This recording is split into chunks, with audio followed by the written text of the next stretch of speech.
Good morning మ్యాగజైన్కి స్వాగతం. ప్రముఖ దినపత్రికలు వస్తున్న వార్తలు వెనకాల జరుగుతున్న పరిణామాలు చూద్దాం.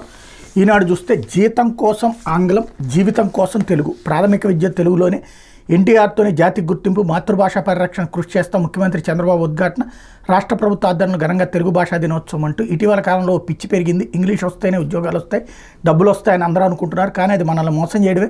మనమంతా ప్రాథమిక పాఠశాలలో మాతృభాషలోనే చదువుకున్నాం, మాతృభాషతోనే విజ్ఞానార్జన సాధ్యం.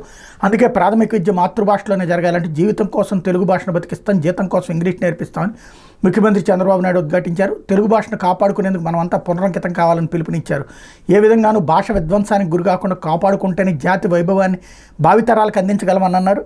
వ్యవహారిక భాషోద్యమం ద్వారా తెలుగుకి గిడుగు రామ్మూర్తి పంతులు చేసిన సేవలకు గుర్తింపుగా ఆయన జయంతిని పురస్కరించుకుని గురువారం విజయవాడలో తుమ్మలపల్లి కళాక్షేత్రంలో రాష్ట్ర ప్రభుత్వం తెలుగు భాషా దినోత్సవాన్ని నిర్వహించింది అన్నటువంటి వార్తని హైలైట్ చేశారు. ఇకపోతే రాజ్యసభ సభ్యత్వానికి మోపిదేవి బేదా రాజీనామా, త్వరలో తెలుగుదేశం పార్టీలోకి మోపిదేవి వెంకటరమణ ఇంకా ఏ నిర్ణయం తీసుకోలేదన్న బేద మస్తానరావు అంటూ రాజ్యసభలో వైకాపా సభ్యులు మోపిదేవి వెంకటరమణ, బేద మస్తానరావు గురువారం తమ పదవులకు రాజీనామా చేశారు. రాజ్యసభ చైర్మన్ జగదీప్ ధన్కర్ పార్లమెంట్ భవనంలో కలిసి రాజీనామా లేఖలను అందజేశారు. అనంతరం వాళ్ళిద్దరు మీడియాతో మాట్లాడారు. తాను తెలుగుదేశం పార్టీలో చేరబోతున్నానని, ఇందులో దాపరికం ఏమీ లేదని మోపిదేవి పేర్కొన్నారు. తన రాజకీయ భవిష్యత్తుపై త్వరలో నిర్ణయం తీసుకున్నట్టు మస్తానరావు వెల్లడించారు.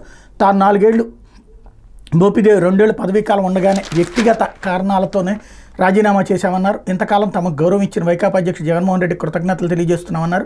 మోపిదేవి వెంకటరమణ, బేద మస్తానరావుల రాజీనామాను రాజ్యసభ చైర్మన్ ఆమోదించారు.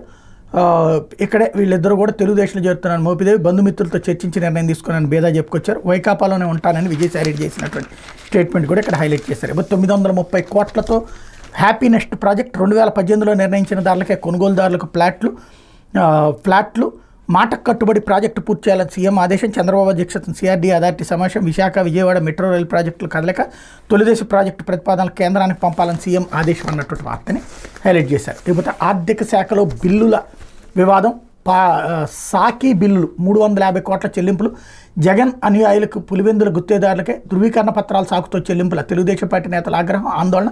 ముఖ్యమంత్రి చంద్రబాబు ఆర్థిక మంత్రికి చెప్పకుండా బిల్లుల చెల్లింపులు వద్దు అంటూ అధికారులకు ఆదేశాలు ఇచ్చారు అన్నటువంటి వార్తని హైలైట్ చేశారు. ఇందులో ఏంటయ్యా అంటే, నిన్న ఆంధ్రజ్యోతి రాసింది కదా, పులివెందుల వాళ్ళకి బిల్లులు ఇచ్చారని, దానికి వివరణ వీళ్ళు రాశారు. అసలు విషయం ఏంటంటే, కేంద్ర ప్రభుత్వం డైరెక్ట్గా ఇచ్చే నిధులకి ఎప్పటికప్పుడు బిల్లులు చెల్లించాలి. అలా చెల్లించినట్టు వాళ్ళకి రిసిప్ట్ ఇస్తేనే, అంటే యూటిలైజేషన్ సర్టిఫికేట్ ఇస్తే నెక్స్ట్ రిలీజ్ చేస్తారు. కాబట్టి రిలీజ్ చేశారు. అయితే 5 ఏళ్ల నుండి జగన్ వేధించాడు కాబట్టి తెలుగుదేశం వాళ్ళని మనం కూడా వేధించాలి అన్నటువంటిది ఆంధ్రజ్యోతి చెప్పేది. ఇక్కడ రూల్ ప్రకారం కట్టాల్సి వచ్చింది. దాని మీదన ఇష్యూ వచ్చినటువంటి అంశం ఇక్కడ. లేకపోతే రఘురామ కేసులో దర్యాప్తు మొదలు అంటూ నాటి సిఐడి ఏఎస్పీకి నోటీసు, మరికొంతరికి త్వరలో జారీ. జగన్ని కూడా పిలిచే అవకాశం. రఘురామకృష్ణరాజు కేసులో గుంటూరు జిల్లా పోలీసులు ఎట్టకేలకు దర్యాప్తు ప్రారంభించారు. నిందితులుగా ఉన్న మాజీ CM Y Jaganmohan Reddy, CID పూర్వపు డీజీ సునీల్ కుమార్, అప్పటి నిఘా బాస్ పిఎస్ఆర్ ఆంజనేయులు తదితరులకు నోటీసులు పంపి విచారణకు పిలిచేందుకు రంగం సిద్ధమవుతుంది. ఇప్పటికే మరో నిందితుడు అప్పటి గుంటూరు సిఐడి ఏఎస్పీ విజయపాల్కు నోటీసు పంపించి నాటి ఘటనకు సంబంధించిన సాక్ష్యాలు అందించాలని దర్యాప్తు అధికారులు కోరారు. ఆయన ఫోన్ స్విచ్ ఆఫ్ ఉండడంతో మరో నోటీసు ఇంటికి పంపించారు. అప్పట్లో నర్సాపురం వైకాపా ఎంపీగా ఉన్న రఘురామ వైకాపా ప్రభుత్వం పైన నాటి సీఎం జగన్ పైన విమర్శలు చేశారన్న నెపంతో ఆయనపైన రాజద్రోహం కేసు పెట్టిన సంగతి తెలిసిందే. ఆయన హైదరాబాద్లో అరెస్ట్ చేసి గుంటూరు సిఐడి కార్యాలయానికి తీసుకొచ్చి తీవ్రంగా హింసించారు. తెలుగుదేశం పార్టీ కూటమి ప్రభుత్వం అధికారంలోకి వచ్చాక నాటి ఘటనపై రఘురామ గుంటూరు జిల్లా ఎస్పీకి గత నెలలో ఫిర్యాదు చేశారు. ఇప్పటికే ఎఫ్ఐఆర్ నమోదు చేసిన పోలీసులు కోర్టులో ఛార్జ్షీట్ దాఖలు చేసే యోచనలో ఉన్నారు. ఆనాడు రఘురామను హైదరాబాద్ నుంచి ఎలా తీసుకొచ్చారు, ఎన్ని వాహనాలు వినియోగించారు, ఏ స్థాయి అధికారులు పాల్గొన్నారో తెలుసుకునేందుకు దర్యాప్తు అధికారులు ప్రయత్నిస్తున్నారన్నటువంటి అంశాన్ని ఇక్కడ హైలైట్ చేశారు. ఇకపోతే సాక్షి వచ్చేటప్పటికి మార్గదర్శిపై అప్పీళ్లు ఉపసంహరించుకున్న సిఐడి, ఇది సంచలనాత్మకమైనటువంటి అంశం. ఈనాడుకు బాబు గిఫ్ట్, మార్గదర్శి చిట్ ఫండ్స్ అక్రమాలు, నిధుల మళ్లింపుపై గతంలో పక్కాగా సాక్ష్యాలు సేకరించిన సిఐడి, చందాదారుల ప్రయోజనాల పరిరక్షణకు 1050 కోట్ల ఆస్తులు జప్తు ఖరారు కోసం నాడు న్యాయ పోరాటం చేసిన దర్యాప్తు సంస్థ ఛార్జ్షీట్ల రూపంలో ఆధారాలని ప్రత్యేక కోర్టుకు సమర్పణ, ప్రత్యేక కోర్టుల ఉత్తర్వులపై నాడు హైకోర్టులో అప్పీళ్లు, మార్గదర్శి శైలజాకరణల వాదనలతో విభేదించిన సిఐడి. ఇప్పుడు ప్రభుత్వం మారడంతో పరిస్థితులు తారుమారు. మార్గదర్శి ఫైనాన్షియల్స్ పరిస్థితి రాకుండా అడ్డుపడ్డ చంద్రబాబు, అందుకే సిఐడి ద్వారా హైకోర్టులో అప్పీళ్ల ఉపసంహరించుకుంటున్నట్టు న్యాయస్థానానికి నివేదించిన సిఐడి, పరస్పర ఆర్థిక రాజకీయ ప్రయోజనాల కోసం రాష్ట్ర ప్రజల ప్రయోజనాలను ఎలా ఫడంగా పెడతారో సీఎం చంద్రబాబు, ఈనాడు రామోజీ కుటుంబం మరోసారి రుజువు చేసింది. వైఎస్ఆర్సీపీ ప్రభుత్వంపై ఈనాడు పత్రిక 5 ఏళ్ల పాటు సాగించిన విష ప్రచారానికి గాను బాబు ప్రభుత్వం నుంచి భారీ ప్రతిఫలాన్ని పొందింది. మార్గదర్శి విషయంలో అక్రమాలు జరిగినట్టు సిఐడి గతంలో పక్కా ఆధారాలతో ఛార్జ్షీట్ వేసింది. దీంతో తేడా వస్తే తమ ఆస్తులు జప్తయ్యే అవకాశం ఉండటంతో బయటపడేందుకు మార్గదర్శి వ్యూహాలను అమలు చేస్తోంది. ఇందుకు చంద్రబాబు సర్కార్ కీలక దర్యాప్తు సంస్థలు తమ వంతు సహకారాన్ని అందిస్తున్నాయన్నటువంటి వార్తని హైలైట్ చేశారు. ఇకపోతే పారిశ్రామికవేత్తలే టార్గెట్ అంటూ మాయలేడి కాదంబరిజత్వాన్ని అడ్డుపెట్టుకుని సర్కారు సరికొత్త దందా. బాధితుల జాబితాలో పారిశ్రామికవేత్తలు, రాజకీయ నేతలు, బ్యూరోక్రాట్లు. పారిశ్రామికవేత్తలను బెదిరించేందుకు ప్రభుత్వ యత్నం. కాదంబరి బాధితుల్లో Asian Paints promoter Malav Dani, Sajjan Jindal ఇలాంటి వారికి అండగా నిలవాల్సింది పోయి దోషులుగా చూస్తున్న వైను. కూటమి ప్రభుత్వ తీరు వల్ల పరిశ్రమలు ఇతర రాష్ట్రాలకు తరలిపోయే ప్రమాదం. ఈ దందాతో సంబంధం లేకుండా శ్రీకాకుళం జిల్లాలో యునైటెడ్ బెవరేజెస్, వైఎస్ఆర్ జిల్లాలో జువారీ, దాల్మియా కంపెనీలకు సర్కారు బెదిరింపులు. బ్లాక్మెయిలింగ్, ఫోర్జరీ పత్రాలతో పలువురి ఆస్తులు కొలగొట్టిన కాదంబరి. ఏపీకి చెందిన బాధితుడి ఫిర్యాదుతో కేసు నమోదు చేసి ఛేదించిన విజయవాడ పోలీసులు. న్యాయస్థానం అనుమతితోనే అరెస్టు, రిమాండ్. ప్రస్తుతం ఆ కేసును వక్రీకరిస్తూ ఎల్లో మీడియాలో దుష్ప్రచారం అన్నటువంటి వార్తని హైలైట్ చేశారు. లేకపోతే లడ్డూలు ఇక 2 తిరుమల శ్రీవారి ప్రసాదంపై టీటీడీ వివాదాస్పద నిర్ణయం గురువారం నుంచి అమల్లోకి.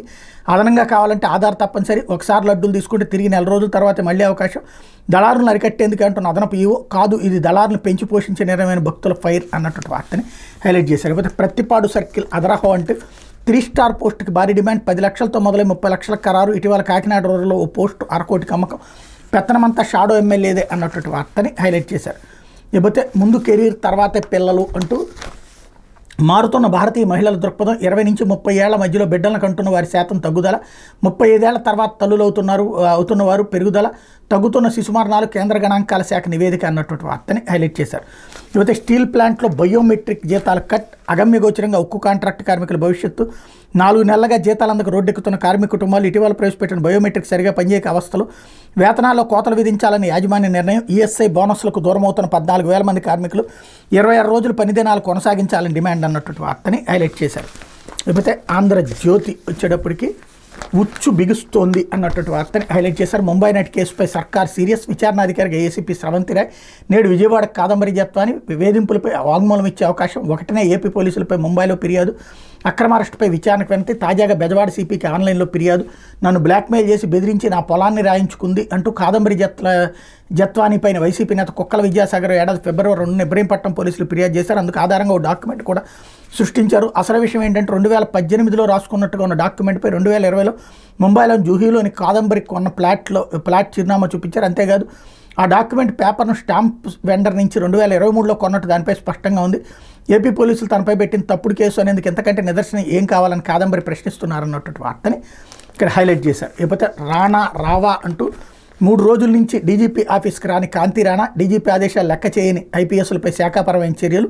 నటితో సెటిల్మెంట్ కోసం ఐఏఎస్ పలుమార్లు ముంబై వెళ్లి తనకున్న పరిచయాలతో బెదిరింపులు. జిందాల్పై కేసు వాపసుపై చర్చలు. చివరికి ఆమెపై ఇక్కడ కేసు అన్నటువంటి వార్తని హైలైట్ చేశారు. ఇకపోతే ఏఐసిటీగా అమరావతి అంటూ 90 రోజుల్లో సిఆర్డీఏ కార్యాలయ నిర్మాణం పూర్తి. రాజధానిలో జంగిల్ క్లియరెన్స్ వేగవంతం. హ్యాపీనెస్ట్ ప్రాజెక్టు మళ్లీ పునరుద్ధరణ. విశాఖ విజయవాడలో మెట్రో రైలు ప్రాజెక్టులు. ముఖ్యమంత్రి చంద్రబాబు ఆదేశాలు. జనవరి 1 నుంచి అమరావతి పనులు. రాజధానికి ఇంకా 3,558 ఎకరాల సేకరణ. 15 లోపు రైతులకు ఒక విడత కౌలు అంటూ నారాయణ ఇచ్చినటువంటి స్టేట్మెంట్ హైలైట్ చేశారు. మోపిదేవి బేద రాజీనామా.